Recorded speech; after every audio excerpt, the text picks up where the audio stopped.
Hey guys, welcome to the Field of 68 YouTube channel. If you like what you see here, hit that subscribe button and you'll get more college basketball content just like this. Losers of the offseason. We'll get to this a little bit more after the break, but I want to start, and I don't know if you necessarily agree with me here, but I think I'd probably have Tennessee near the top of the list. And I don't think it's Yeah, necessarily there's one ahead anything of them. that, There's one ahead of them, oh, clearly. Oklahoma. Oklahoma was the biggest loser to me in the offseason, right? I mean, you look at it, they lost Uzon, they lost Oweh, they lost McCollum, and they swung and they missed on Kadari Richmond, which baffled me that they would even go after a guy like that because you're not beating St. John's for Kadari. He was going to stay close to home. So you end up with a bunch of dudes that, Duke Miles from High Point, nice player. Kobe Elvis, good player for Dayton. They don't have enough. They don't have enough. And, I think Porter Moser, I'm not sure how long he is for Oklahoma anyway.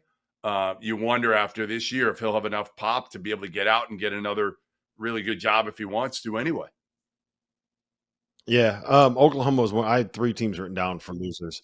Um, the other one that Love I it. would have Tennessee and South Carolina. We can kind of go into these as Yep. well, but South Carolina, we'll talk a little bit more about Tennessee on the other side of the break. But with South Carolina, like, man, I feel for Lamont because he was able to finally get this thing going Yes. based off of the likes of Michi Yep. Johnson and some of these other guys that come in, and then all of a sudden Michi Johnson up and decides after he kind of rebuilt his standing in the eyes of college basketball coaches, returned to Ohio State after going to South Carolina and kind of figuring it out down there. They lost Talon Cooper, aka Teflon Cooper, and they lost BJ Mack, and some of the guys that they're bringing in are good, like Nick Pringle was okay, and Jordan Butler is a guy who's 7 foot and shoots it, and has some potential there. And Jamari Thomas was really good at Norfolk State, but I just don't know what they have there, man.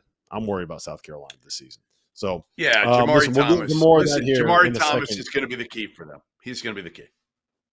Jamari Thomas will. All right. Thank you for watching the Field of 68. If you've enjoyed what you've seen here, hit that like button, share this link with your friends, or check out the description for some other places that you can consume Field of 68 content.